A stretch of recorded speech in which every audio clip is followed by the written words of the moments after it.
2월 8일 오늘의 말씀은 누가복음 12장 13절에서 34절입니다. 무리 중에 한 사람이 이르되 선생님, 내 형을 명하여 유산을 나와 나누게 하소서. 이 사람아, 누가 나를 너희의 재판장이나 물건 나누는 자로 세웠느냐? 하시고 그들에게 이르시되 삼가 모든 탐심을 물리치라. 사람의 생명이 그 소유의 넉넉한 데에 있지 아니하니라. 또 비유로 그들에게 말하여 이르시되 한 부자가 그 밭에 소출이 풍성하매 심중에 생각하여 이르되 내가 곡식 쌓아둘 곳이 없으니 어찌할까 하고, 또 이르되 내가 이렇게 하리라. 내 곡간을 헐고 더 크게 짓고 내 모든 곡식과 물건을 거기 쌓아두리라. 또 내가 내 영혼에게 이르되 영혼아, 여러 해 쓸 물건을 많이 쌓아두었으니 평안히 쉬고 먹고 마시고 즐거워하자 하리라 하되, 하나님은 이르시되 어리석은 자여, 오늘 밤에 내 영혼을 도로 찾으리니 그러면 내 준비한 것이 누구의 것이 되겠느냐 하셨으니, 자기를 위하여 재물을 쌓아두고 하나님께 대하여 부요하지 못한 자가 이와 같으니라. 또 제자들에게 이르시되 그러므로 내가 너희에게 이르노니 너희 목숨을 위하여 무엇을 먹을까, 몸을 위하여 무엇을 입을까 염려하지 말라. 목숨이 음식보다 중하고 몸이 의복보다 중하니라. 까마귀를 생각하라. 심지도 아니하고 거두지도 아니하며 골방도 없고 창고도 없으되 하나님이 기르시나니 너희는 새보다 얼마나 더 귀하냐. 또 너희 중에 누가 염려함으로 그 키를 한 자라도 더할 수 있느냐? 그런즉 가장 작은 일도 하지 못하면서 어찌 다른 일들을 염려하느냐? 백합화를 생각하여 보라. 실도 만들지 않고 짜지도 아니하느니라. 그러나 내가 너희에게 말하노니 솔로몬의 모든 영광으로도 입은 것이 이 꽃 하나만큼 훌륭하지 못하였느니라. 오늘 있다가 내일 아궁이에 던져지는 들풀도 하나님이 이렇게 입히시거든 하물며 너희일까 보냐. 믿음이 작은 자들아, 너희는 무엇을 먹을까 무엇을 마실까 하여 구하지 말며 근심하지도 말라. 이 모든 것은 세상 백성들이 구하는 것이라. 너희 아버지께서는 이런 것이 너희에게 있어야 할 것을 아시느니라. 다만 너희는 그의 나라를 구하라. 그리하면 이런 것들을 너희에게 더하시리라. 적은 무리여, 무서워 말라. 너희 아버지께서 그 나라를 너희에게 주시기를 기뻐하시느니라. 너희 소유를 팔아 구제하여 낡아지지 아니하는 배낭을 만들라. 곧 하늘에 둔 바 다함이 없는 보물이니 거기는 도둑도 가까이 하는 일이 없고 좀도 먹는 일이 없느니라. 너희 보물이 있는 곳에는 너희 마음도 있으리라.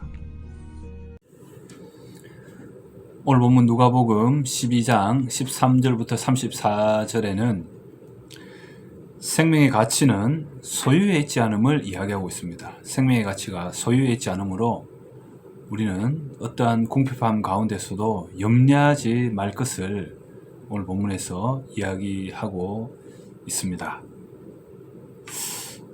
먼저 우리 14절 말씀에 한번 보시면, 무리 중에 한 사람이 이르되 선생님, 내 형을 명하여 유산을 나와 나누게 하소서라고 하니까 14절에 이 사람아, 누가 나를 너희의 재판장이나 물건 나누는 자로 세웠느냐라고 하시면서 삼가 모든 탐심을 물리치라. 사람의 생명이 그 소유에 넉넉한 데 있지 아니하다, 이렇게 이야기를 했습니다. 하나님은 재판장이나 물건 나누는 자가 아닙니다. 그러니까 사람들의 관심과 예수님의 관심이 다름을 알 수가 있죠. 우리와 하나님의 관심이 다릅니다. 사람들의 관심은 어디에 있겠습니까? 소유에 있는 거죠. 그런데 하나님의 관심은 생명에 있는 겁니다. 우리 16절부터 21절에 그 내용이 나오죠. 사람들은 소유하려고 얼마나 많은 노력들을 합니까? 계속해서 곡간을 더 짓고 돈을 벌려고 여러 가지 수단과 방법을 가리지 않고 그렇게 살아가고 있습니다. 그때 우리 하나님께서 하시는 말씀이 뭡니까? 20절에 어리석은 자여 오늘 밤에 내 영혼을 도로 찾으리니 그러면 내 준비한 것이 누구의 것이 되겠느냐? 이렇게 하면서 21절에 자기를 위하여 재물을 쌓아두고 하나님께 대하여 부여하지 못한 자가 이와 같다 라고 이야기를 하고 있습니다. 아무리 자기를 위해서 소유를 많이 가지고 돈을 많이 벌고 그렇게 해봤자 하나님에 대해서 부여하지 못하다면, 하나님과의 관계 문제가 제대로 되지 못하다면 그게 무슨 소용이 있겠느냐, 이런 말이 되는 거죠.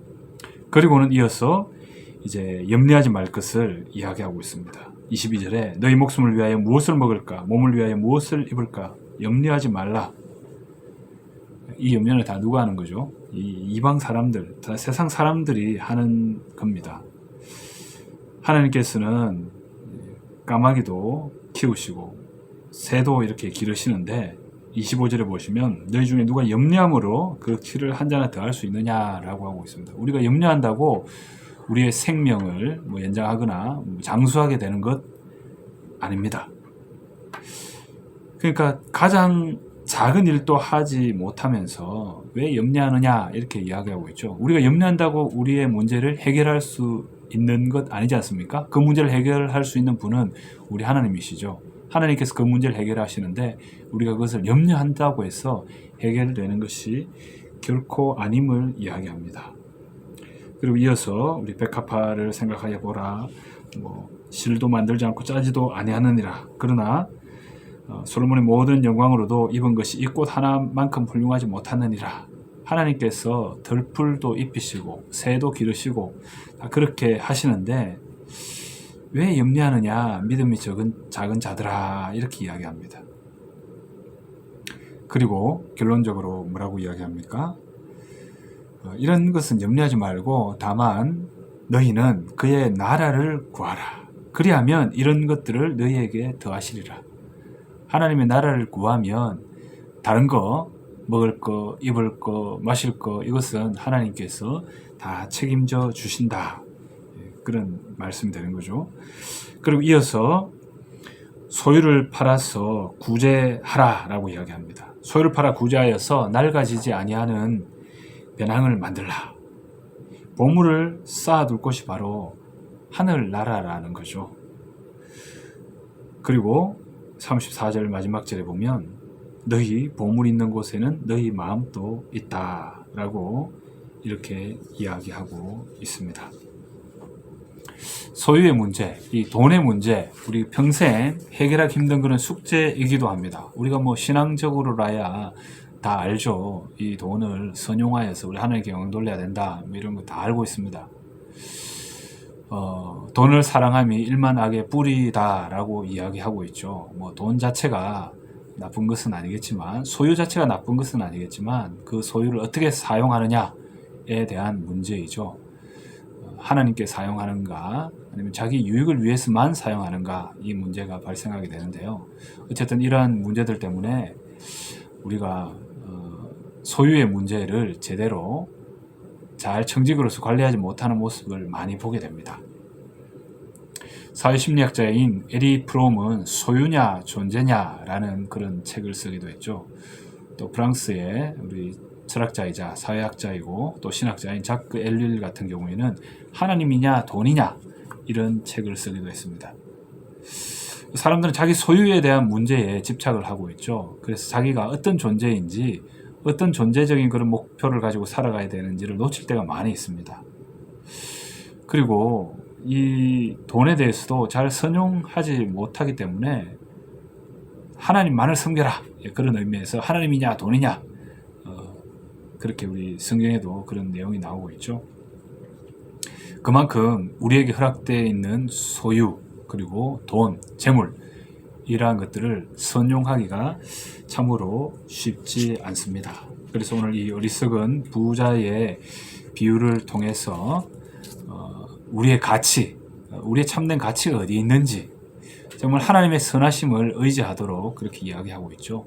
죽음 넘어서 지속되는 하나님과의 관계를 소유하기 위해서 우리는 모든 것을 투자해야 합니다. 재물보다는 당연히 생명이 중요합니다.